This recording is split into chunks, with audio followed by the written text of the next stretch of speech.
¿Y si te dijera que un día despierto con sangre en la cabeza, derramada por las manos del propio hijo que yo misma crié? ¿Y si te contara que el hombre que debería protegerme sonrió al ver mi sufrimiento, mientras los niños que amamanté se convirtieron en mis verdugos? Soy María del Carmen Hernández Vázquez. Tengo 84 años de mucha vida vivida. Nací en el pequeño pueblo de Juchitepec, Estado de México, pero hoy vivo aquí en Tijuana, Baja California, cerca de la frontera con Estados Unidos. Mi voz puede sonar temblorosa, pero mis palabras llevan la fuerza de quien sobrevivió a lo imposible. Hoy mi vida es muy diferente a la que viví por muchos años. Me levanto tempranito con el canto de los pájaros, preparo mi cafecito de olla con canela, tal como me enseñó mi madre, y me siento en el patio para ver nacer el día. Tengo un pequeño huerto en el traspatio donde cultivo mis hierbas y especias: albahaca, romero, cilantro, perejil y hasta una matita de chile serrano que me da mucho orgullo. Dicen que tengo buena mano para las plantas. Durante el día ayudo en el negocio familiar. No es nada muy grande, pero nos da una vida digna y tranquila. Mi esposo Aurelio, un hombre bueno como pocos en este mundo, siempre dice que soy el corazón del negocio. Sin ti, Carmen, nada de esto funcionaría, me dice, y eso me calienta el alma. Trabajar a su lado ha sido una bendición en esta etapa de mi vida. En las horas libres me gusta cocinar para la familia. Aprendí desde pequeña con mi mamá y hoy es una forma de demostrar mi amor. Los domingos, mi casa se llena de alegría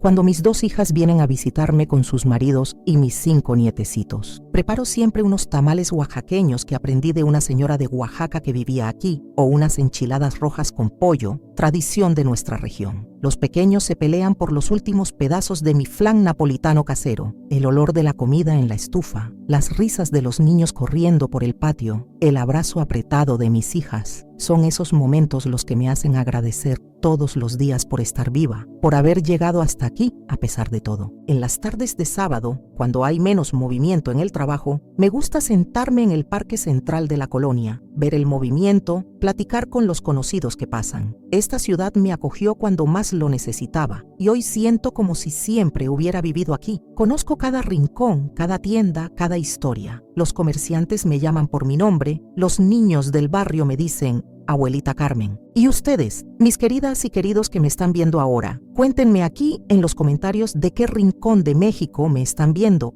y a qué horita del día se encontraron con este video. En la mañanita, con el café, después de comer, ya en la nochita. Siempre leo todos los comentarios y me da mucha alegría saber de dónde son y cuándo se toman un ratito del día para escuchar las historias de esta abuelita. Cuéntenme, ¿sí? Pero no siempre mi vida fue esta tranquilidad que es hoy. Hubo un tiempo en que pensé que no vería el sol salir otra vez, que no tendría más fuerza para continuar. Un tiempo en que las personas que más amaba en el mundo se volvieron contra mí, de una manera que todavía duele recordar. Como decía mi abuelita Remedios, después de la tormenta más fuerte viene la bonanza. Y así fue en mi vida. A veces me pongo a ver fotografías viejas, amarillentas por el tiempo, y casi no reconozco a esa niña de trenzas y vestido floreado, corriendo por los campos de Juchitepec, sin imaginar lo que la vida le tenía guardado. Una niña que creció en una familia donde el respeto era la base de todo, pero que un día vio ese mismo respeto ser despedazado por las manos de aquellos que ella misma trajo al mundo. Para que entiendan cómo llegué hasta aquí, necesito regresar en el tiempo. A esa niña de trenzas, a esa familia que me enseñó valores que cargo hasta hoy, aún después de tantas pruebas. Si esta historia te está tocando el corazón, no olvides suscribirte a este canal, dar like a este video y activar la campanita para que lleguen todas las notificaciones. Y sobre todo, compártelo con quien creas que necesita escuchar estas palabras. Tu apoyo significa mucho para esta abuelita, que solo quiere que su historia sirva para algo bueno en el mundo. Nací en Juchitepec, Estado de México, en el año de 1940, cuando nuestro pueblito era poco más que unas casas dispersas entre milpas y magueyes. Mi padre, Eucario Hernández Morales, trabajaba como campesino y también ayudaba en la escuela del pueblo cuando hacía falta. Era un hombre alto, de bigote tupido y manos callosas, pero de corazón suave como la masa para tortillas. Mi madre,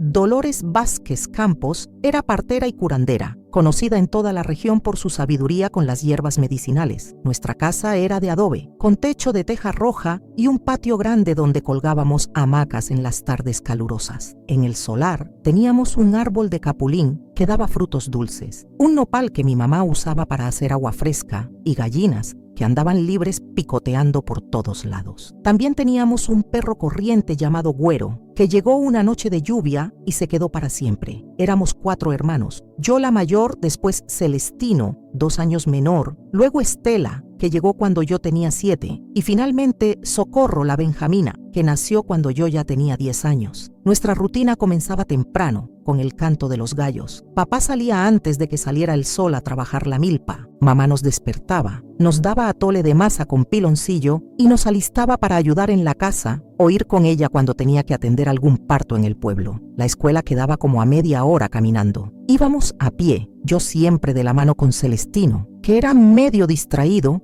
y se tropezaba con las piedras del camino. Mamá a veces venía con nosotros cuando tenía que ir al centro a comprar medicinas o hierbas que no había en nuestro solar. En la escuela, el maestro Agustín nos enseñaba de todo, a leer, a escribir, las cuentas, algo de historia de México. En las tardes, después de hacer las tareas de la casa, jugábamos mucho. Los juegos de entonces eran sencillos, pero llenos de diversión. Víbora de la mar, la gallina ciega, escondidillas entre los magueyes, canicas con piedras pulidas. Mi papá nos hizo resortera de guayabo y nos enseñó a tirar a latas vacías, pero nunca a los pajaritos. Los animalitos son criaturas de Dios, decía, y a las criaturas de Dios no se les hace daño. Mis mejores amigos eran Rosendo, hijo del tendero, y Esperanza, que vivía 2 casas después de la nuestra. Nos la pasábamos construyendo casitas de lodo, jugando a la comidita con ollas de barro chiquitas o trepándonos a los árboles de durazno para bajar la fruta cuando estaba verde y comérsela con sal y chile piquín. Lo que más me marcó de mi niñez fue el respeto que había en nuestra casa. Papá y mamá se trataban como iguales, algo que no era común en esos tiempos. Recuerdo escuchar a mi papá decirle a las visitas: en esta casa manda el respeto, no el hombre ni la mujer. Consultaba a mamá todas las decisiones importantes y ella hacía lo mismo con él. Nunca vi a mi papá levantarle la voz a mamá, mucho menos la mano. Cuando no estaban de acuerdo en algo, se apartaban para platicar lejos de nuestros oídos curiosos, y cuando regresaban, ya todo estaba arreglado. De la misma manera, mamá nunca humillaba a papá delante de nadie, ni siquiera cuando él se equivocaba en algo. El respeto es la base de todo, Carmen, me decía. Sin respeto, una familia es como una casa sin cimientos. Se cae con el primer viento fuerte. Nos criaron a los 4 hijos con el mismo principio. Celestino, por ser hombre, no tenía privilegios especiales. Lavaba su ropa desde los 8 años, ayudaba en la cocina igual que nosotras y aprendió a hacer tortillas y frijoles de la olla. Hombre que no sabe arreglárselas solo no es hombre completo, decía papá, y nosotras, las mujeres, aprendimos a usar herramientas, a reparar cosas, a defendernos. Mujer débil solo existe en la cabeza de hombre cobarde, repetía mamá. Las fiestas en Juchitepec eran momentos mágicos de mi niñez. La del santo patrón, San Mateo, era la más importante, con procesión, cohetes, danzas y mucha comida típica. Hacíamos mole rojo con guajolote, tamales de dulce, agua de Jamaica, pulque blanco para los grandes. Las señoras mayores preparaban atole de chocolate servido en jarros de barro. También estaba la posada navideña con piñatas, ponche caliente y pastorela que representaban los niños del pueblo. Mi vida era sencilla, pero rica en cariños y valores. No teníamos mucho dinero. El trabajo de campesino de mi papá apenas daba para lo básico, y lo que ganaba mamá como partera ayudaba para que no nos faltara nada importante, pero nunca sentí que me faltara algo esencial. Teníamos comida en la mesa, ropa limpia y principalmente mucho amor y respeto. Fue en ese ambiente que formé mi carácter y mis valores. Crecí creyendo que hombres y mujeres merecen el mismo respeto, que la violencia nunca es solución y que la familia es donde encontramos fuerza para enfrentar el mundo. Poco sabía que esas enseñanzas serían tan importantes más adelante en mi vida, cuando enfrenté las tempestades más difíciles. Si tú también creciste en un hogar donde te enseñaron el valor del respeto, compártelo aquí en los comentarios. Tu historia puede inspirar a otras personas a valorar esos principios que a veces se olvidan en el mundo de hoy. Cuando cumplí 17 años, conocí al hombre que cambiaría para siempre el rumbo de mi vida. Se llamaba Rodolfo Aguilar Sandoval y llegó a Juchitepec una tarde de noviembre de 1957, viniendo de la Ciudad de México para trabajar en la construcción de la nueva carretera que conectaría nuestro pueblo con Chalco. Era un hombre alto, de hombros anchos, piel bronceada por el sol y una sonrisa que hacía que mi corazón se acelerara. Tenía 25 años y una seguridad que impresionaba a todos en el pueblo. Nuestro primer encuentro fue en la tienda de don Modesto, donde había ido a comprar azúcar para mamá. Rodolfo estaba en el mostrador, platicando con los hombres del pueblo, contando historias de la capital que nos sonaban como de otro mundo. Cuando nuestros ojos se cruzaron, sentí algo extraño, como si la tierra hubiera desaparecido bajo mis pies. Me saludó con un «Buenas tardes, señorita», que se quedó sonando en mi cabeza por días. Después de eso, parecía que Rodolfo estaba en todas partes, en la plaza después de misa los domingos, en el mercado los sábados, hasta cerca de la escuela donde yo ayudaba a mi mamá cuando había partos difíciles, siempre con esa sonrisa que me quitaba el aliento. No tardó mucho en pedirle permiso a mi papá para visitarme en casa. «Don Eucario, tengo buenas intenciones con su hija», le dijo, parado en el patio de nuestra casa, sombrero en las manos. «Soy un hombre trabajador y honesto». «Papá, siempre respetuoso pero cuidadoso», le respondió. «Rodolfo, mi hija aún es joven y en esta casa la opinión de ella es lo que más importa. Si ella quiere recibir sus visitas,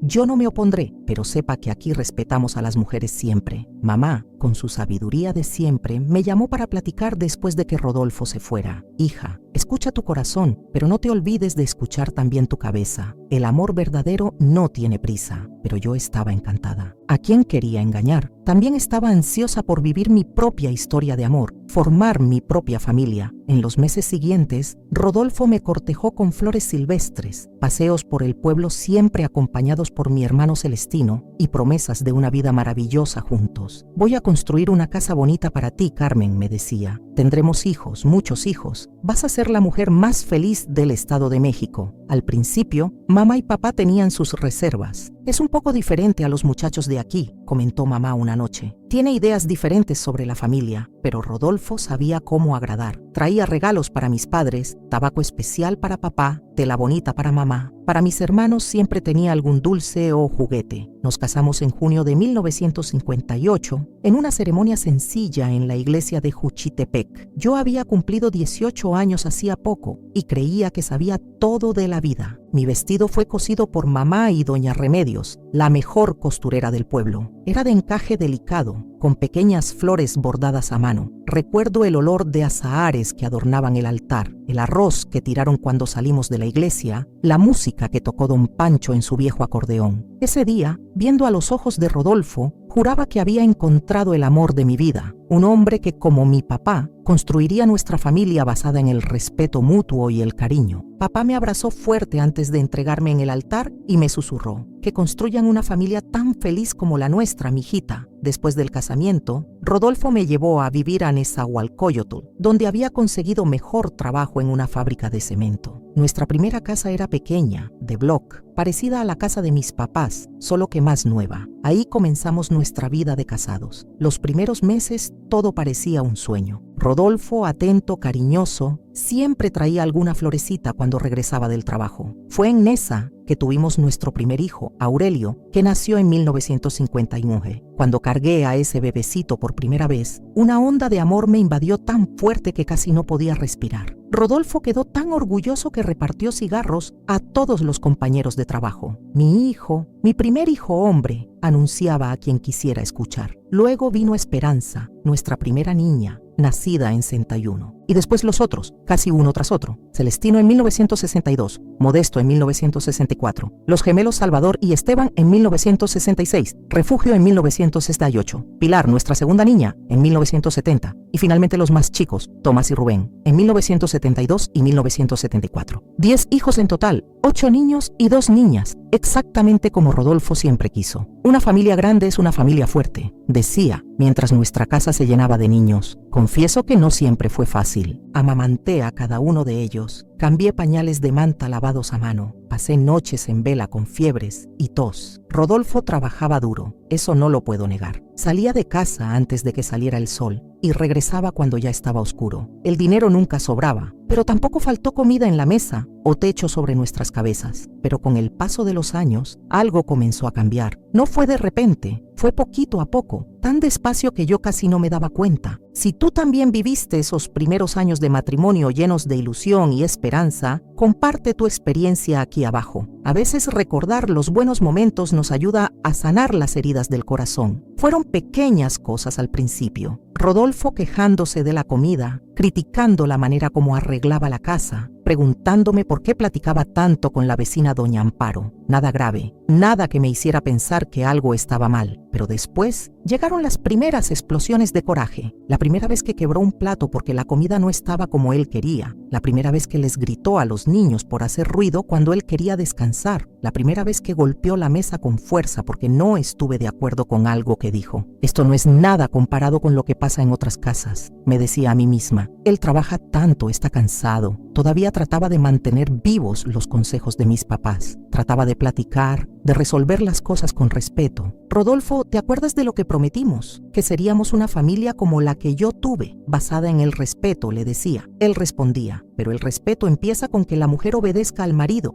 Carmen, tu mamá te crió mal con ideas de que la mujer puede hablar de igual a igual. Fue ahí que me di cuenta de que nuestros conceptos de respeto eran muy diferentes. Para Rodolfo, respeto significaba obediencia. Para mí, significaba igualdad, como mis papás me habían enseñado. Mientras pasaban los años y los hijos crecían, Rodolfo se iba poniendo más duro, más mandón. Todo era motivo para discusión. Si platicaba con algún vecino hombre, aunque fuera el viejito don Sebastián de 70 años, se enojaba muchísimo, acusándome de cosas que ni me atrevo a repetir. Si quería visitar a mis papás en Juchitepec, era pelea segura. Tu lugar está aquí, cuidando la casa y a mis hijos, decía. Y con el tiempo, esa frase se fue haciendo más frecuente. Mis hijos, no nuestros hijos. Poco a poco me fui encerrando, encogiendo, tratando de ocupar el menor espacio posible en esa casa. Ya no era la Carmen segura, llena de sueños, era una sombra, siempre pendiente del humor de Rodolfo, siempre tratando de adivinar qué podría molestarlo. Los niños fueron creciendo viendo ese ejemplo en casa. Veían cómo el papá trataba a la mamá y creían que así era como un hombre debía comportarse. Las niñas, Esperanza y Pilar, me miraban con una mezcla de lástima y miedo, tal vez preguntándose si ese sería también su destino. En 1978, cuando nuestro hijo menor Rubén tenía apenas 4 años, pasó la tragedia que lo cambiaría todo. Rodolfo trabajaba en la construcción de un edificio cuando una viga de concreto se desprendió, golpeándolo con fuerza. No resistió las heridas y murió en el lugar. Cuando recibí la noticia, me quedé en shock. No podía llorar, no podía hablar. Parte de mí sentía un dolor inmenso. Al fin y al cabo, era el papá de mis hijos, el hombre con quien compartí 20 años de mi vida. Pero otra parte, que yo casi no me atrevía a reconocer, sentía algo parecido al alivio. Y ese sentimiento me daba mucha culpa. Me hacía pensar que yo era una persona terrible. Los hijos reaccionaron cada uno a su manera. Los más grandes, que ya entendían más, quedaron destrozados. Aurelio el mayor, entonces con 19 años, juró que cuidaría a la familia en lugar del papá. Los pequeños, especialmente Rubén, casi no entendían lo que había pasado. Lo que yo no imaginaba es que otra tragedia estaba por venir. 2 semanas después del funeral de Rodolfo, recibí un telegrama de Juchitepec. Mi mamá, mi querida mamá Dolores, había muerto de un infarto fulminante. Dicen que estaba preparando la cena cuando simplemente se cayó y no hubo tiempo de ayudarla. Fue como si el suelo desapareciera bajo mis pies. Mi mamá, mi lugar seguro, mi consejera, se había ido sin que yo pudiera despedirme. Cuando fui al funeral, encontré a mi papá destrozado,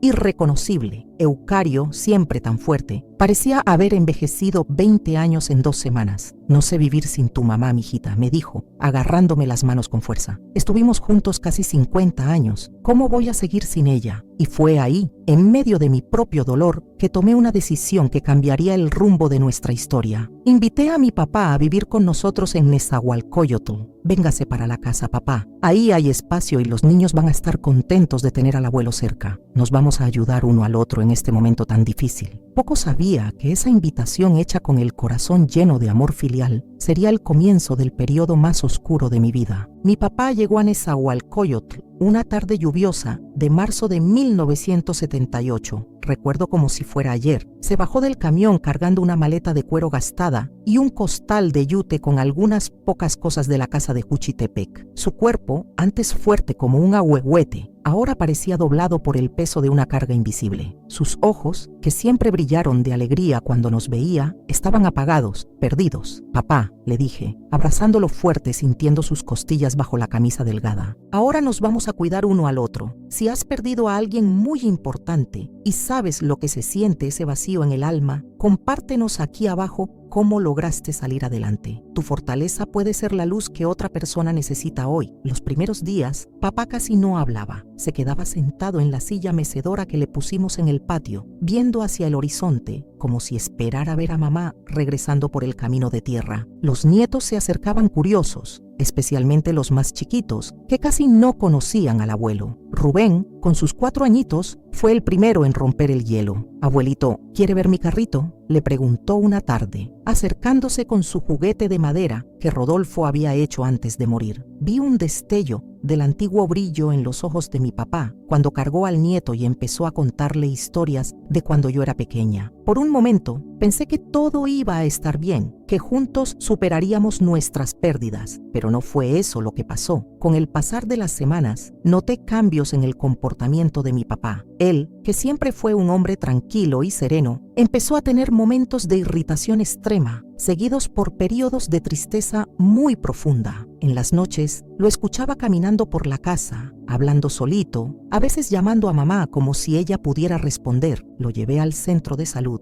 donde el doctor Herminio Castillo, un señor de pelo canoso y mirada compasiva, lo examinó con cuidado. «Señora Carmen», me dijo después, «su papá está sufriendo una depresión severa. La pérdida de la esposa fue un golpe muy duro. Necesita medicamentos y, si es posible, platicar con un especialista». Salimos de ahí con una receta de medicinas que costaban casi la mitad del poquito dinero que yo lograba ganar lavando ropa ajena y vendiendo quesadillas en el tianguis. Pero yo las compraría hasta con el último peso, si eso ayudaba a mi papá a volver a ser quien era. El problema es que él se negaba a tomar las medicinas regularmente. «Eso es cosa para gente débil, Carmen», decía, escondiendo las pastillas debajo de la lengua para después tirarlas. Don Eucario nunca necesitó medicinas para vivir, y así, en vez de mejorar, papá fue empeorando. Empezó a tener episodios donde parecía estar en otra realidad.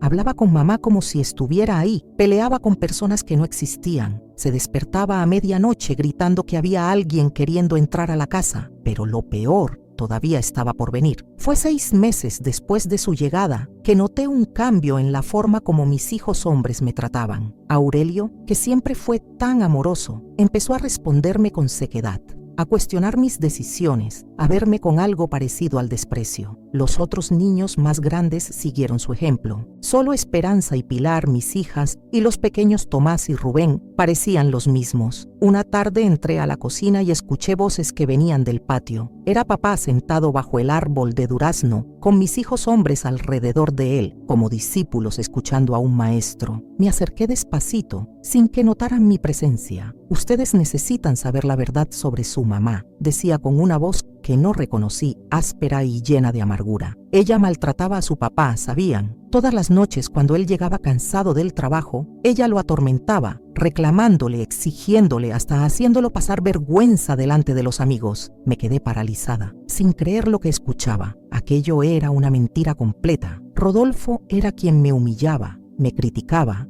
me hacía menos, pero ahí estaba mi papá, el hombre que me enseñó sobre respeto, inventando historias terribles sobre mí para mis propios hijos. Su papá no murió por accidente, siguió con los ojos vidriosos. Fue el disgusto, el sufrimiento que su mamá le causaba, lo que lo dejó distraído ese día. Ya no aguantaba más vivir así. Mi corazón se partió en 1000 pedazos. Era como si cada palabra fuera un cuchillo filoso, atravesándome el pecho. Quería gritar, desmentir, pero algo me decía que enfrentar a papá en ese estado solo empeoraría las cosas. Esa noche llamé a Aurelio para platicar, tratando de entender qué estaba pasando. «Hijo, ¿por qué me estás tratando diferente? ¿Qué hice?». Él me vio con frialdad, los ojos tan parecidos a los de Rodolfo, y respondió: «Usted sabe muy bien lo que hizo. El abuelito nos contó todo. cómo hacía sufrir a mi papá, cómo se quejaba de todo, cómo lo dejaba cansado de la vida. Aurelio, eso no es verdad. Tu abuelo no está bien, está confundiendo las cosas. Usted todavía tiene valor de hablar mal del abuelito. Él es un hombre bueno que solo quiere protegernos, enseñarnos a ser hombres de verdad, no débiles como mi papá acabó siendo por culpa suya. Las cosas solo empeoraron después de eso. Mis hijos hombres, uno por uno, se fueron volteando contra mí, repitiendo las mentiras que mi papá contaba. Solo mis hijas se mantuvieron de mi lado, confundidas y asustadas con lo que estaba pasando en la familia. Pilar, que tenía apenas 8 años, me preguntó una noche mientras le trenzaba el cabello antes de dormir: «Mami, ¿por qué los niños están tan enojados con usted? ¿Por qué el abuelito dice esas cosas feas?». Con lágrimas en los ojos, traté de explicar de la mejor manera posible. El abuelito está enfermo, hijita. No de la enfermedad que duele en el cuerpo, sino de la que duele en la cabeza y en el corazón. Extraña tanto a la abuelita que eso lo está haciendo pensar y decir cosas que no son verdad. Pero ¿cómo explicar eso a los niños? ¿Cómo hacer que mis hijos entendieran que el abuelo, una figura de autoridad y sabiduría, estaba mintiendo sobre mí? La situación llegó a un punto insoportable cuando una tarde regresé del tianguis y encontré la casa en un silencio extraño. Al entrar a la cocina, vi a mi papá sentado en la mesa con una expresión que jamás olvidaré. Una mezcla de satisfacción y locura. «Les enseñé a los muchachos a corregirla hoy», dijo con una calma aterradora. Como yo debía haber corregido a su mamá cuando empezó a tener ideas equivocadas sobre el lugar de la mujer. Antes de que pudiera procesar lo que aquello significaba, sentí un dolor fuerte en la espalda. Al voltearme, vi a Celestino, mi tercer hijo, entonces de 16 años, con la mano todavía levantada después de pegarme con fuerza. «Esto es para que aprenda a respetar a los hombres de la casa», dijo, repitiendo palabras que claramente no eran suyas, sino de mi papá. Esa noche lloré en silencio hasta quedarme dormida, no por los dolores físicos, que eran muchos, sino por el dolor de ver a mis propios hijos, que crié con tanto amor, voltearse contra mí, bajo la influencia del hombre que un día fue mi ejemplo de bondad y respeto. Los meses siguientes fueron una pesadilla. Los abusos se volvieron casi diarios. Ora era un empujón en la cocina, ora un insulto durante la cena. Mis hijos más grandes me trataban como una sirvienta, exigiendo que los atendiera primero, que lavara su ropa de determinada manera, que no platicara con ningún hombre en la calle. Esperanza, entonces con 17 años, trataba de defenderme, pero eso solo empeoraba la situación. «Tú también vas a acabar como tu mamá si no tienes cuidado», la amenazaba mi papá, lanzándole una mirada que la hacía retroceder asustada. Una noche desperté con un ruido extraño. Al abrir los ojos, vi una sombra acercándose a mi cama. Era Modesto, mi cuarto hijo, entonces de 14 años. En las manos tenía, Dios mío, todavía me duele recordar, una olla de peltre. «El abuelito dijo que usted no merece descansar cuando tiene tantas cosas que hacer en la casa», me dijo, levantando el objeto. Por puro instinto, me rodé hacia un lado en el momento exacto en que la olla pegó en la almohada, donde mi cabeza había estado un segundo antes. El golpe fue tan fuerte que quebró una de las tablas de la cama. Esa noche, encerrada en el baño, temblando de miedo y dolor, tomé una decisión. Necesitaba salir de esa casa, de esa situación, no solo por mí, sino por mis hijas, que empezaban a mostrar signos de miedo constante, y por los menores, que todavía podían salvarse de esa influencia terrible. Si tú también has vivido momentos donde sentiste que no había salida, comparte aquí abajo cómo encontraste la fuerza para seguir adelante. Tu valentía puede ser el impulso que alguien más necesita para tomar la decisión más difícil de su vida. Pero, ¿cómo? ¿Para dónde ir? Con 10 hijos, sin dinero, sin apoyo. Y más importante, ¿cómo abandonar a mis hijos aunque fueran esos que me maltrataban? ¿Cómo dejar atrás a los niños que, a pesar de todo, yo amaba más que a mi propia vida? Fue entonces que empecé a hacer un plan desesperado, arriesgado, pero que parecía mi única oportunidad de sobrevivir. Yo no podía seguir viviendo así, viendo a mi familia destruirse, sintiendo mi cuerpo y mi alma quebrarse un poquito más cada día. La idea vino en una noche de insomnio, mientras escuchaba a mi papá murmurar en el cuarto de al lado, platicando con mi mamá muerta. Un plan para liberarnos a mí y a mis hijos que todavía no estaban completamente bajo su influencia. Un plan que cambiaría nuestras vidas para siempre. Fue un martes de abril de 1979 lo que marcó el momento en que todo cambió. Llovía desde la madrugada, una lluvia fina y persistente, típica de la temporada en el Estado de México. Yo estaba en la cocina preparando la comida, como todos los días. Mis manos cortaban los nopales automáticamente mientras mi mente volaba, buscando una salida para esa pesadilla que se había vuelto mi vida. Pilar entró corriendo, los ojitos muy abiertos de miedo. «Mami, el abuelito se está cortando el brazo otra vez». Dejé el cuchillo y corrí al cuarto de él. Papá estaba sentado en la orilla de la cama, una navaja de rasurar en la mano derecha, hilitos de sangre corriendo por el brazo izquierdo. Sus ojos, cuando me vieron, no me reconocieron. Estaban perdidos en algún lugar lejano. «Eucario, prometiste que no ibas a hacer esto otra vez». Mi voz salió temblorosa mientras agarraba una toalla limpia para parar la sangre. «Ella quiere que vaya con ella. Dolores me está llamando», murmuró, confundiéndome con mi mamá muerta. «¿No entiendes? Ella dice que necesita mi sangre para encontrar el camino». Logré calmarlo, limpié las cortadas que por suerte no eran profundas y lo dejé durmiendo. Cuando regresé a la cocina, encontré a Aurelio y Celestino parados en la puerta, observándome con una expresión que me heló la sangre. «Es culpa suya», dijo Aurelio, su cara retorcida de coraje. «El abuelito está así por su culpa. Si no lo hubiera traído acá, si lo hubiera dejado tranquilo en Juchitepec. Hijo, tu abuelo está enfermo, necesita ayuda médica, medicamentos que se niega a tomar». Traté de explicar una vez más. «Lo que necesita es respeto», gritó Celestino, pegando con fuerza en la mesa, haciendo que los platos saltaran. «Y usted no se lo da. Anda por ahí lavando ropa para hombres desconocidos, vendiendo comida en el tianguis, hablando con todo mundo, dando vergüenza a la familia». Aquello era absurdo. Yo trabajaba de sol a sol para mantener esa casa, para alimentar a 10 hijos y un papá enfermo. La ropa que lavaba era de familias respetables del barrio y la comida que vendía en el tianguis era lo que garantizaba que tuviéramos qué comer. «Aurelio, Celestino», dije, tratando de mantener la calma, «ustedes necesitan entender que su abuelo no está bien de la cabeza, está confundiendo las cosas, inventando historias. No era así como me trataba antes, no era así como él trataba a mi mamá». No pude terminar la frase. Aurelio avanzó hacia mí, la cara roja de furia. «Nunca más hablé así del abuelito. Él es el único que nos contó la verdad, que nos enseñó cómo una mujer debe ser tratada». En ese momento, los gemelos Salvador y Esteban entraron a la cocina, seguidos de Modesto y Refugio. Tomás también vino, dudoso, parado en la puerta, como si no supiera de qué lado quedarse. Solo el pequeño Rubén estaba ausente, probablemente jugando en el patio, ajeno a la tensión que llenaba la casa. Lo que pasó después quedará para siempre marcado en mi memoria como el momento más doloroso de mi vida. Aurelio, mi primer hijo, aquel que amamanté por más tiempo, para quien canté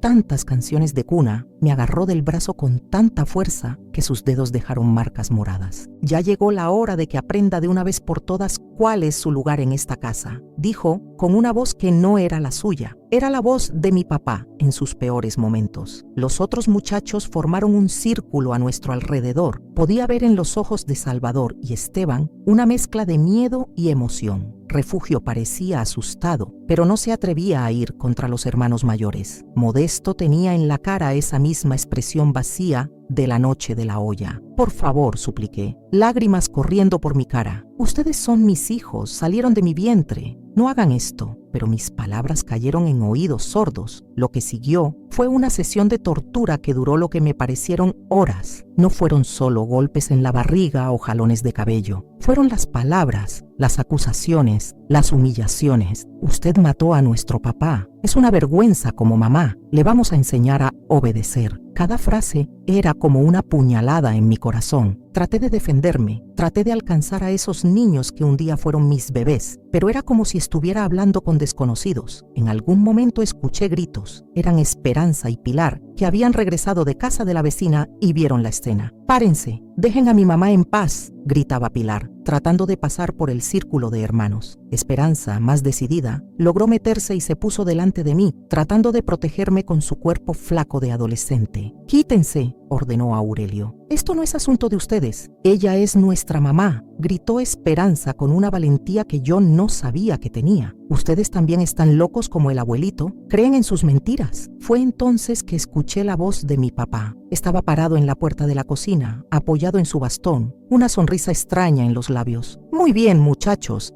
Así es como se pone orden en la casa. Su mamá necesita aprender, como su abuelita debió haber aprendido. En ese momento, algo dentro de mí se quebró completamente. No eran solo mis hijos los que se habían volteado contra mí, era mi propio papá, el hombre que me enseñó sobre respeto y dignidad, ahora irreconocible por la enfermedad y el dolor. Cuando finalmente me dejaron ir, me arrastré hasta el pequeño cuarto que compartía con Pilar. Mi cuerpo dolía, pero era un dolor que no se comparaba con el vacío que sentía en el alma. Acostada en la cama, viendo el techo de concreto, lloré hasta que no tuve más lágrimas. Fue entonces que la puerta se abrió despacito. Era Esperanza, trayendo un trapo húmedo y una taza de té de manzanilla. «Mami», susurró, sentándose a mi lado en la cama. «No podemos seguir así. Van a para acabar lastimándola de verdad». Agarré la mano de mi hija, sintiendo su piel suavecita, viendo en ella la misma fuerza y bondad que un día vi en mi mamá. «Tienes razón, hijita. No podemos seguir así». Esa noche, mientras todos dormían, tuve un sueño, o tal vez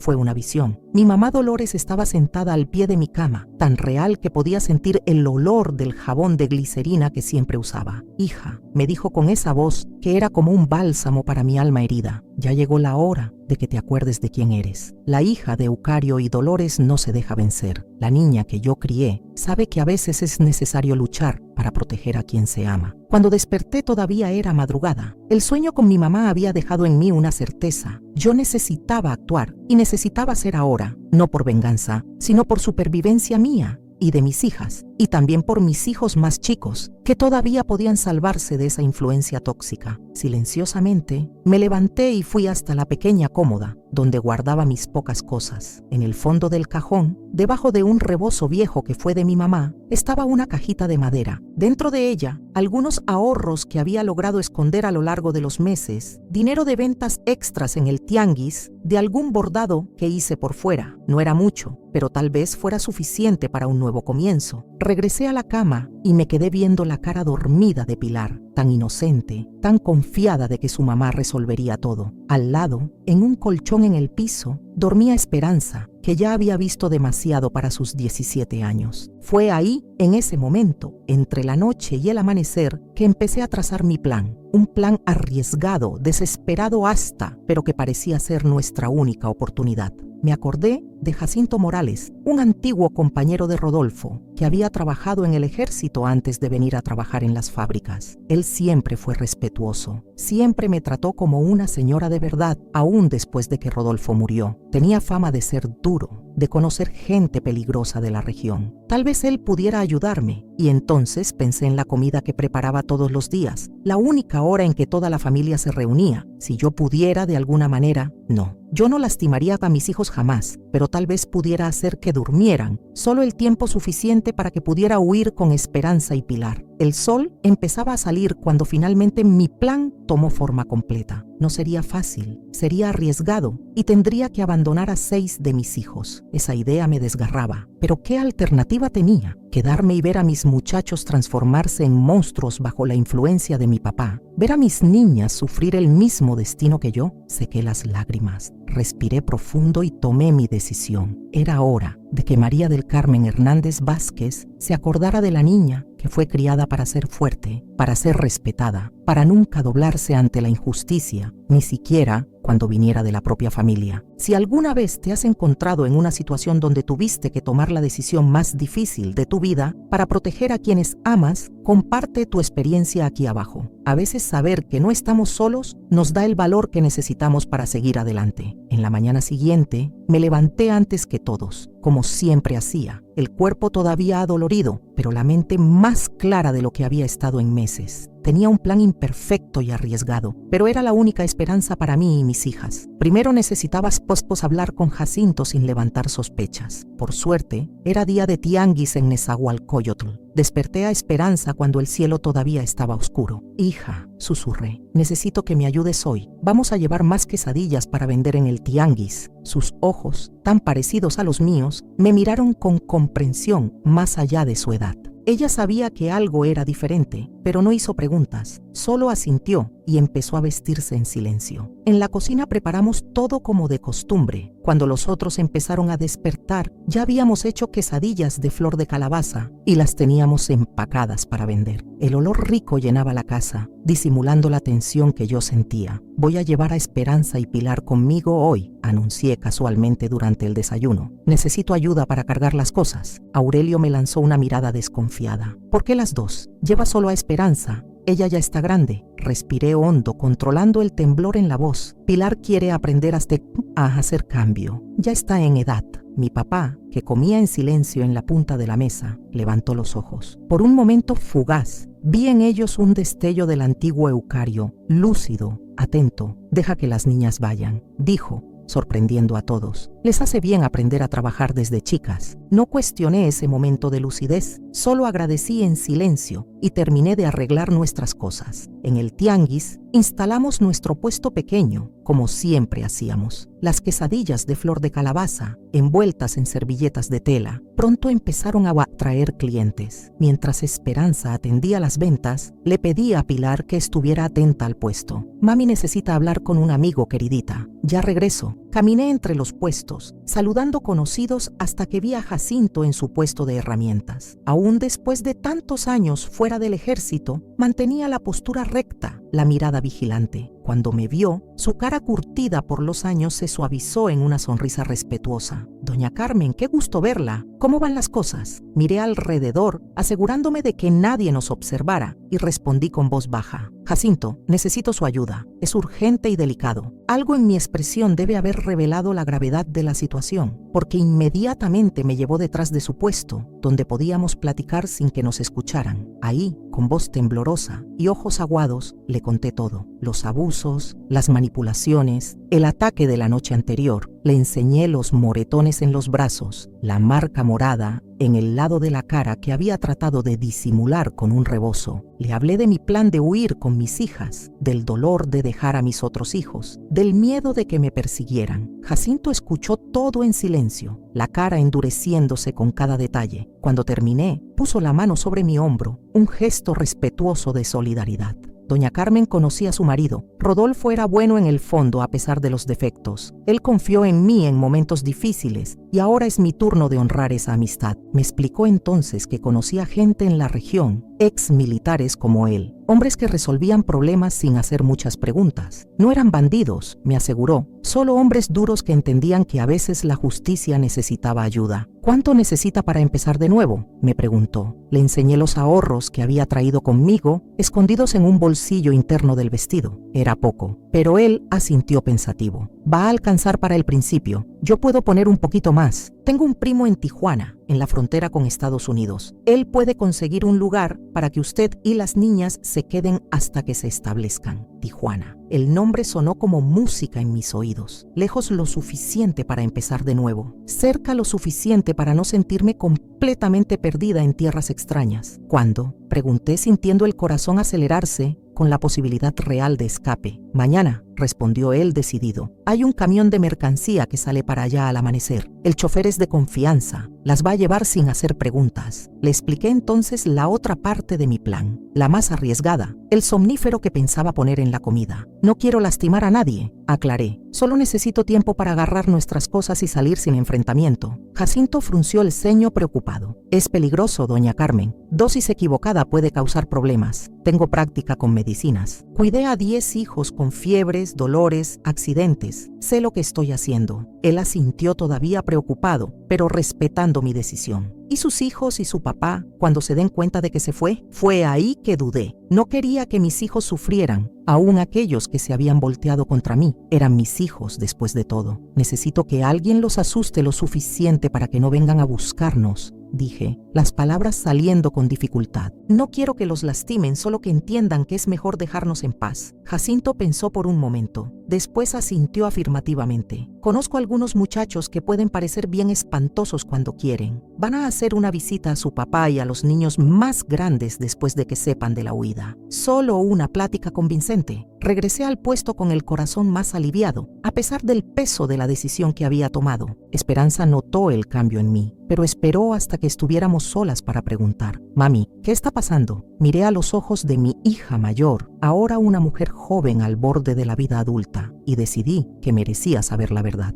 «Mañana vamos a salir de casa, hija. Solo tú, yo y Pilar. Nos vamos a Tijuana a empezar una vida nueva». Sus ojos se agrandaron, una mezcla de miedo y esperanza. «¿Y los muchachos y el abuelito se quedan?», respondí, el dolor evidente en mi voz. «Tal vez algún día entiendan, tal vez algún día podamos reencontrarnos, pero ahora necesitamos salvarnos». Regresamos a casa como si nada hubiera pasado. En el camino, pasé por la farmacia y compré un frasco de somnífero suave, de esos que el doctor Herminio a veces recetaba para personas con insomnio. El farmacéutico, don Crescencio, un señor mayor que me conocía desde hacía años, no hizo preguntas, solo me miró con una comprensión silenciosa que me hizo sospechar que sabía más sobre mi situación de lo que mostraba. En casa empecé los preparativos para la comida, como siempre hacía. Era día de cocido de res, el platillo favorito de los muchachos y de mi papá. Mientras la carne y las verduras se cocían, separé disimuladamente algo de ropa nuestra, documentos importantes y los pocos recuerdos que no podía dejar atrás. El anillo de matrimonio de mi mamá, algunas fotografías viejas, el primer zapatito de cada hijo. Guardé todo en un morral que escondí en el fondo del ropero, donde nadie tocaba. Cuando la comida estaba casi lista, con todos los hombres de la casa reunidos en la sala, esperando que los llamaran a comer, diluí cuidadosamente el somnífero en el agua de Jamaica que siempre servía con las comidas. Calculé la dosis con precisión, suficiente para provocar un sueño profundo por algunas horas, pero no tanto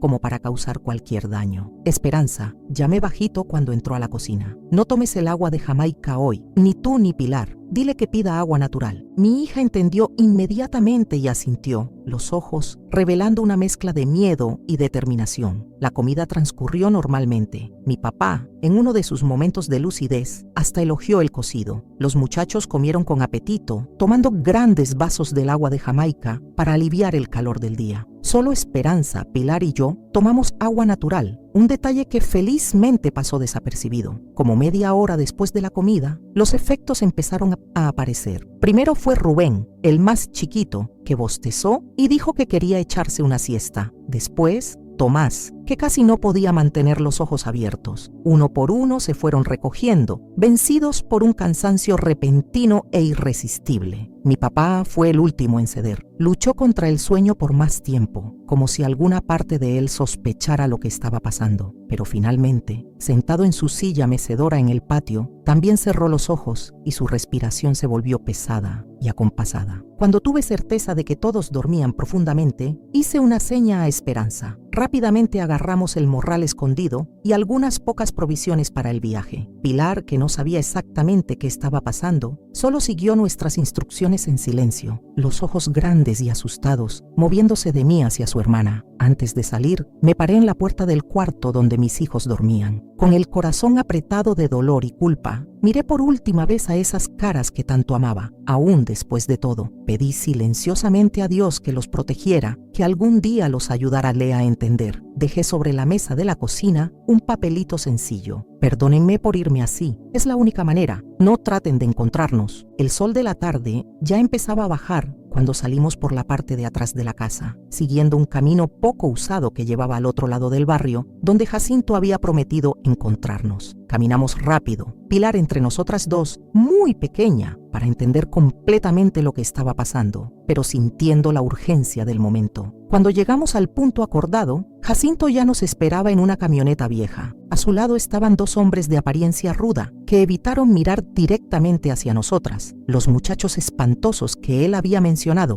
«Ya está todo listo», dijo, ayudándonos a subir al vehículo. «Van a pasar la noche en casa de mi hermana, en las afueras de la ciudad. En la mañana, el camión sale para Tijuana». Mientras la camioneta se alejaba de la única vida que conocíamos, miré hacia atrás una última vez. El sol poniente lanzaba un brillo rojizo sobre las casas de Nezahualcóyotl, como una despedida ardiente a un capítulo que se cerraba. «¿Y los muchachos y mi papá?», pregunté, la voz embargada por la emoción contradictoria de alivio y pérdida. Jacinto mantuvo los ojos en el camino, las manos firmes en el volante. Mis amigos aquí van a tener una plática con ellos mañana. Van a dejar bien claro que si tratan de buscarlas, las consecuencias van a ser desagradables. Su papá y sus hijos más grandes no son valientes de verdad, doña Carmen. Son solo matones que se aprovechan de los más débiles. Cuando se enfrenten con hombres de verdad, van a retroceder, asentí, sintiendo una mezcla de gratitud y tristeza. Nunca imaginé que mi vida llegaría a ese punto, que un día estaría huyendo de mi propia familia, dependiendo de la intimidación para garantizar mi seguridad. Pero mientras abrazaba a Pilar, que finalmente había cedido al cansancio y dormía en mi regazo, y sostenía la mano de Esperanza, que miraba hacia adelante con determinación, supe que había hecho la elección correcta. No era solo por mí, sino por ellas, para que nunca conocieran el tipo de vida que yo había sido obligada a soportar, para que crecieran fuertes y respetadas, como mi mamá había deseado para mí. Esa noche, hospedadas en la casa sencilla pero acogedora de la hermana de Jacinto, viendo las estrellas del Estado de México por la ventana, me permití llorar por última vez por los hijos que dejaba atrás. Después sequé las lágrimas y me prometí a mí misma que desde ese momento en adelante miraría solo hacia adelante. Era el fin de una historia, pero también el comienzo de otra. Una historia en que María del Carmen Hernández Vázquez volvería a ser la mujer fuerte que su mamá crió, la mujer que sus hijos y su papá enfermo habían tratado de destruir, pero que encontró fuerzas para levantarse y empezar de nuevo. Si has tenido que tomar decisiones dolorosas para proteger a quienes amas, comparte tu fuerza aquí en los comentarios. A veces necesitamos recordar que el amor verdadero también significa tener el valor de decir basta cuando es necesario. Llegamos a Tijuana una mañana soleada de abril de 1979. El viaje en camión había sido largo y cansado, pero cuando vi las montañas que rodeaban la ciudad, supe que habíamos hecho la elección correcta. Era como si esas montañas, que se alzaban orgullosas contra el cielo azul, me invitaran a también seguir adelante sin mirar atrás. Los primeros meses no fueron fáciles. Rentamos un cuartito en los fondos de una pensión donde cabíamos apretadas, yo, Esperanza y Pilar. El dinero que traje, sumado a lo que Jacinto generosamente nos dio, alcanzaba solo para algunos meses. Necesitábamos trabajar y rápido. Esperanza, con sus 18 años recién cumplidos, consiguió trabajo en una tienda de telas del centro. Yo empecé como siempre, haciendo lo que sabía, cocinando. Vendía tacos dorados y quesadillas en la puerta de la central camionera, aprovechando el movimiento de viajeros que iban y venían de Estados Unidos. Pilar, todavía pequeña, asistía a la escuela primaria, donde pronto se destacó por su inteligencia despierta. Fue una de esas mañanas en la central camionera que conocí a Aurelio Sánchez Mendoza. Llegó de Guadalajara en un autobús viejo, cargando una maleta de cuero gastada y una guitarra en la espalda. Alto, de cabello ya canoso a pesar de sus 50 años, tenía ojos bondadosos que parecían ver más allá de las apariencias. Se paró en mi puesto, compró un taco dorado de papa y se quedó platicando. Me contó que era maestro de música jubilado, que había venido a Tijuana a visitar un sobrino y había acabado enamorándose de la ciudad. Hablaba con una delicadeza que hacía mucho tiempo no encontraba en un hombre. En los días siguientes, regresó. Siempre compraba algo, siempre platicaba un poquito más. Nunca una mirada inadecuada, nunca una palabra irrespetuosa. Cuando supo que yo era viuda y criaba 2 hijas sola, se ofreció para dar clases gratuitas de guitarra a Pilar, que siempre había mostrado interés por la música. La música salva, doña Carmen, me dijo una vez. Me salvó a mí cuando perdí a mi esposa por el cáncer. Hace 10 años. Tal vez pueda ayudar a su hija también. Con el tiempo, Aurelio se volvió presencia constante en nuestras vidas. Ayudaba a Pilar con las tareas, platicaba con Esperanza sobre sus sueños de estudiar una carrera, me acompañaba al mercado para comprar ingredientes, siempre respetuoso, siempre manteniendo una distancia apropiada. Fue Esperanza quien primero se dio cuenta de lo que estaba pasando. «Mami», me dijo una noche cuando estábamos solas lavando los trastes, «don Aurelio la quiere a usted de verdad». Me puse colorada, como una muchacha. A los 39 años, con la vida que había llevado, pensaba que el amor romántico ya no era para mí. Tonterías, hija. Él es solo un buen hombre al que le gusta ayudar. Ella sonrió con esa sabiduría que a veces los jóvenes tienen más que los viejos. Un hombre no cruza la ciudad todos los días solo para comprar tacos, mami. El tiempo probó que Esperanza tenía razón. 6 meses después de nuestro primer encuentro, Aurelio me pidió que fuéramos novios de una manera tan respetuosa y gentil que me hizo acordar de mis papás, de cómo el amor verdadero se basa en respeto mutuo. No tengo prisa, Carmen, me dijo. Sé que cargas heridas, que necesitas tiempo. Podemos ir despacio, a tu ritmo. Y así hicimos. Anduvimos de novios 2 años antes de casarnos, en una ceremonia sencilla, en la iglesia de la colonia, con solo Esperanza, Pilar y algunos pocos amigos que habíamos hecho en la ciudad. Con la ayuda de Aurelio, que tenía algunos ahorros de la jubilación, compramos una casita sencilla, más cómoda, con un patio donde planté mis hierbas y especias. Él también invirtió en una tiendita de instrumentos musicales y partituras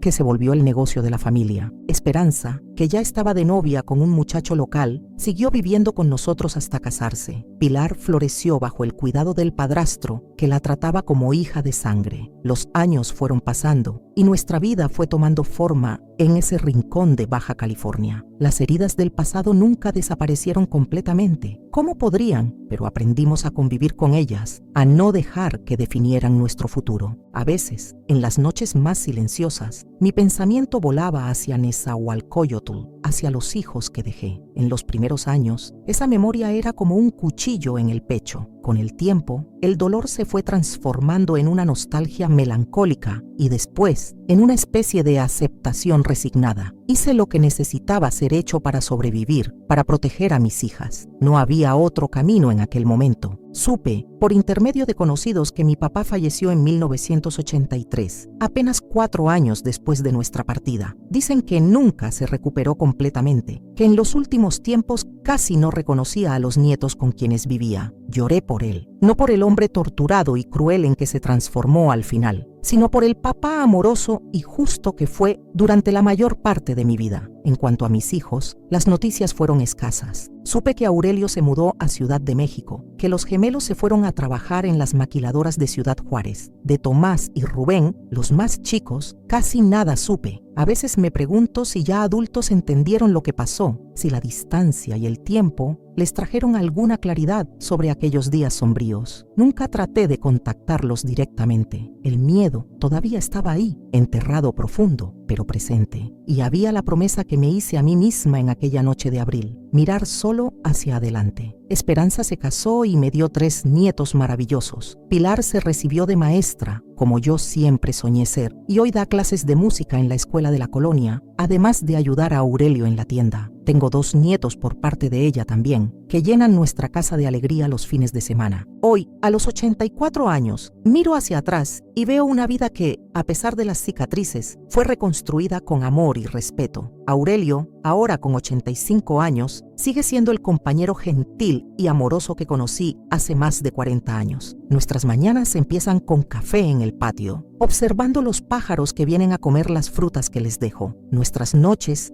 terminan con pláticas tranquilas, a veces con música, cuando él todavía toca su vieja guitarra. Durante el día ayudo en la empresa de la familia, que ahora incluye también una pequeña editorial de partituras de música regional de México, un proyecto que Aurelio empezó hace 15 años y que se volvió su pasión. No es nada muy grande, pero nos da una vida digna y tranquila. Como mencioné antes, el dolor nunca desaparece completamente. Hay heridas que el tiempo solo enseña a convivir con ellas, no a curar. Pero aprendí que es posible construir felicidad aún después de las tempestades más violentas, que el corazón humano tiene una capacidad increíble de empezar de nuevo, de florecer otra vez cuando encuentra terreno fértil de amor y respeto. Y eso es lo que tenemos aquí en nuestra casita en Tijuana, cerca de la frontera con Estados Unidos. Un amor construido en el respeto, en la gentileza, en la comprensión mutua. Un amor que me hace agradecer todos los días por haber tenido el valor de dar ese paso decisivo tantos años atrás. Mis queridos que me han acompañado hasta aquí, a veces me preguntan cómo logré seguir adelante después de todo lo que pasé, cómo encontré fuerzas para empezar de nuevo cuando parecía que el mundo entero se había caído sobre mí. La verdad es que no existe receta mágica para superar los dolores de la vida. Cada persona tiene su tiempo, su camino, pero lo que aprendí en mis 84 años es que siempre existe una luz, por más pequeña que sea, aún en las noches más oscuras. Si estás pasando por momentos difíciles, si te sientes atrapada en una relación abusiva, si las personas que deberían protegerte te están lastimando, quiero que sepas algunas verdades que cargué conmigo a lo largo de este camino. Si tú también has tenido que empezar de cero en una edad madura, comparte tu historia de valor aquí abajo. Tu ejemplo puede ser la inspiración que alguien necesita para creer que nunca es demasiado tarde para ser feliz. Aprendí que la edad no define nuestra fuerza, sino nuestra capacidad de empezar de nuevo cada día. Cuando llegué a Tijuana, a los 39 años, pensé que era demasiado vieja para construir una vida nueva. ¿Cómo me equivoqué? Los mejores capítulos de mi historia apenas estaban comenzando. Mis arrugas son mapas de supervivencia. Cada una cuenta una historia de dolor superado. Cargo marcas invisibles de las manos que me hirieron, pero también cargo la belleza de los abrazos que me curaron. La vida me enseñó que hasta en la oscuridad más profunda, nuestra luz interior nunca se apaga. Aún en los días en que apenas podía levantarme de la cama, había en mí una chispa de esperanza que se negaba a extinguirse. Nunca permití que me robaran mi dignidad, aun cuando trataron de quitarme todo. Esta fue tal vez la lección más importante que aprendí de mis papás, que el respeto propio es un tesoro que nadie puede quitarnos a menos que lo permitamos. Descubrí que somos más fuertes de lo que imaginamos, especialmente cuando pensamos que ya no aguantamos más. En el momento en que decidí huir con mis hijas, yo estaba en mi punto más frágil, más quebrado. Fue justamente en esa fragilidad que encontré mi mayor fortaleza. El tiempo no cura todas las heridas, pero nos enseña a vivir con ellas y aún así sonreír. Nunca dejé de extrañar a los hijos que dejé atrás. Nunca dejé de preguntarme cómo sería si las cosas hubieran sido diferentes, pero aprendí a convivir con esas preguntas sin respuestas, a encontrar alegría a pesar de ellas. En estos 45 años que han pasado desde aquella noche terrible en Nezahualcóyotl, he vivido más felicidad de la que jamás imaginé posible. He visto graduarse a mis hijas, he cargado a mis nietos, he construido un negocio junto al hombre que amo, he plantado jardines, he cocinado miles de comidas con amor, he reído hasta que me doliera la panza, pero sobre todo, aprendí que mi historia no terminó en los capítulos dolorosos. La vida tiene muchas páginas en blanco, esperando a ser escritas con tintas más coloridas, con palabras más gentiles. Aprendí que sobrevivir es una forma de resistencia y vivir bien es la mejor venganza. Cada sonrisa mía hoy es una victoria sobre aquellos que trataron de destruirme. Han pasado décadas y a veces, cuando estoy en el mercado o en el parque, veo mujeres con esa misma mirada perdida que yo tenía en aquellos días oscuros. Mujeres que caminan con la cabeza gacha, que se sobresaltan cuando alguien habla más fuerte, que cargan esa tristeza profunda en los ojos que solo quien ha vivido el abuso puede reconocer. Siempre que puedo, me acerco. A veces es solo para preguntarles la hora o pedirles una dirección, pero en esos minutos breves trato de mostrarles que hay vida después del miedo, que hay esperanza después de la desesperanza. No siempre es posible ayudar, no todas están listas para escuchar, pero planto semillitas de esperanza donde puedo. Una vez, hace unos 5 años, una mujer joven se acercó a mí en el mercado. Tenía moretones mal disimulados en el cuello y esa mirada asustada que yo conocía tan bien. «Señora», me dijo con voz temblorosa, «usted no me conoce, pero una vecina me dijo que usted pasó por algo parecido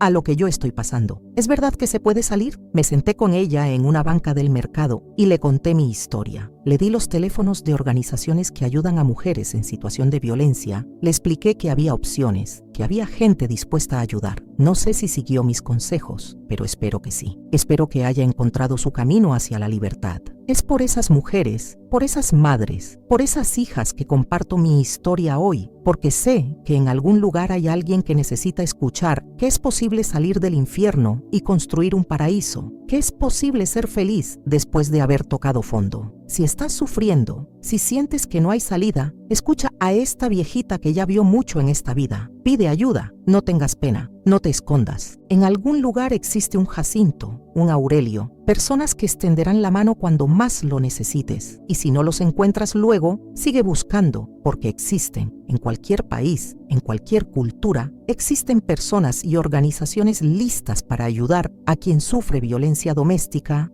abusos psicológicos, manipulación. Busca información sobre protección en tu región. Platica con personas de confianza. Da el primer paso, aunque sea con miedo. Mi experiencia me enseñó que nuestra historia no termina en los capítulos dolorosos, que siempre hay una página nueva esperando a ser escrita, que el corazón humano es más resistente de lo que imaginamos y que el amor verdadero, cuando llega, puede curar hasta las heridas más profundas. Hoy, cuando me siento en mi patio a ver el atardecer, con Aurelio a mi lado tocando su guitarra, cuando escucho las risas de mis nietos jugando en el jardín, cuando huelo el aroma de las flores que planté con mis propias manos, sé que todo valió la pena. Cada lágrima, cada noche de insomnio, cada momento de terror, todo me trajo hasta aquí. No cambiaría mi vida actual por nada en el mundo. No porque mi pasado no haya dolido, sino porque mi presente es tan dulce que hace que todo el sufrimiento anterior tenga sentido. Soy una mujer completa, plena, amada y respetada. Soy exactamente quien mi mamá Dolores quería que fuera. Y si yo pude, tú también puedes. Si yo encontré la salida, tú también la encontrarás. Si yo logré ser feliz después de tanto dolor, tú también puedes lograrlo. Solo necesitas dar el primer paso, aunque sea el más difícil de todos. La vida es generosa con quien tiene el valor de cambiar su historia. La vida recompensa a quien se niega a quedarse en el lugar del sufrimiento. La vida abraza a quien tiene el coraje de decir, merezco algo mejor. Si esta historia te ha dado esperanza, si has reconocido algo de tu propia vida, en mis palabras, comparte aquí tu propia experiencia de superación. Tu historia puede ser exactamente lo que otra persona necesita escuchar hoy para encontrar el valor de cambiar su vida. Mis queridos y queridas que me han acompañado hasta el final de esta historia, quiero que sepan que cada palabra que compartí con ustedes salió del corazón más profundo de una mujer que aprendió que la vida siempre nos da una segunda oportunidad si tenemos el valor de tomarla. Hoy, a los 84 años, despierto cada mañana agradecida por haber encontrado la fuerza para escapar de aquella casa en Nezahualcóyotl. Agradecida por haber conocido a Aurelio, el hombre que me devolvió la fe en el amor verdadero. Agradecida por mis 2 hijas que se convirtieron en mujeres fuertes e independientes. Agradecida por mis 5 nietos que llenan mi vida de risas y travesuras. Pero sobre todo, estoy agradecida por haber aprendido que nunca es demasiado tarde para ser feliz, que nunca es demasiado tarde para exigir respeto, que nunca es demasiado tarde para decir basta a quien nos lastima, aunque sea familia. En estos 45 años que han pasado desde mi huida, he vivido más momentos de felicidad genuina de los que viví en mis primeros 39 años. He reído más, he amado más, he soñado más, he construido una vida basada en los valores que mis padres me enseñaron antes de que la enfermedad cambiara a mi papá. He criado a mis nietos con el mismo respeto con que mis papás me criaron a mí. Les he enseñado que hombres y mujeres merecen el mismo trato, que la violencia nunca es la solución, que el amor verdadero se construye en la igualdad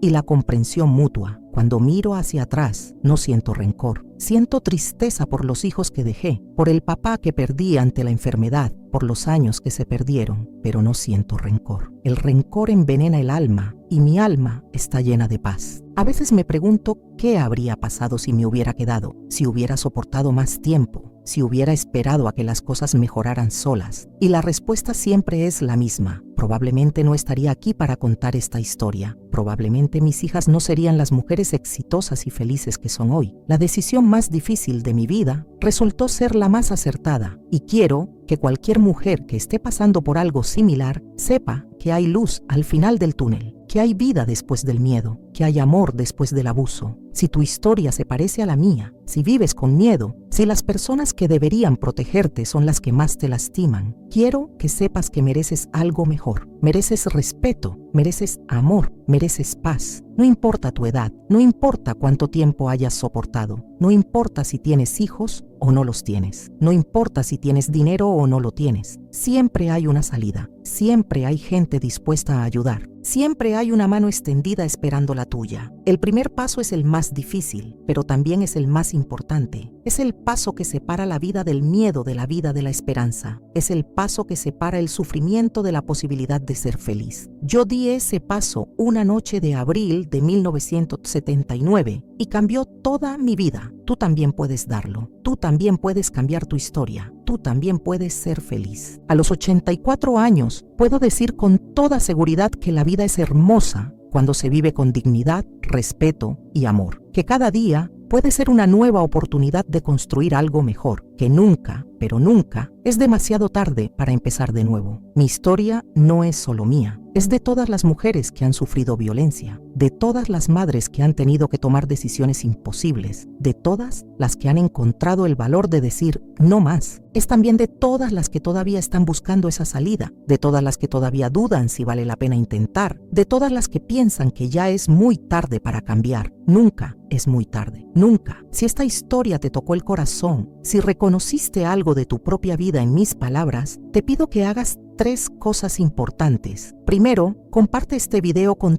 todas las mujeres que conozcas. Nunca sabemos quién puede estar sufriendo en silencio, quién puede necesitar escuchar exactamente estas palabras hoy. Tu compartir puede salvar una vida. Segundo, suscríbete a este canal y activa la campanita para que te lleguen todas las notificaciones. Aquí seguiré compartiendo historias de esperanza, de superación, de mujeres que encontraron la salida. Tu suscripción nos ayuda a llegar a más personas que necesitan estos mensajes. Y tercero, comenta aquí abajo esta frase si has llegado hasta el final y has entendido el mensaje más importante de esta historia. Yo también merezco vivir sin miedo. Tu comentario puede tocar el corazón de otra mujer que todavía no se atreve a hablar. Tu historia, como la mía, también merece ser contada. Si esta historia te tocó, te invito a comentar, suscribirte al canal y compartir este video con quien lo necesite, porque nadie debería cargar sola con un silencio tan pesado. Recuerda siempre, mereces respeto, mereces amor, mereces ser feliz y nunca, pero nunca, es demasiado tarde para empezar de nuevo. Con todo mi cariño y toda mi esperanza de que encuentres tu camino hacia la libertad, María del Carmen Hernández Vázquez, Tijuana, Baja California, México. Este contenido es una obra original, basada en una historia real de superación y esperanza.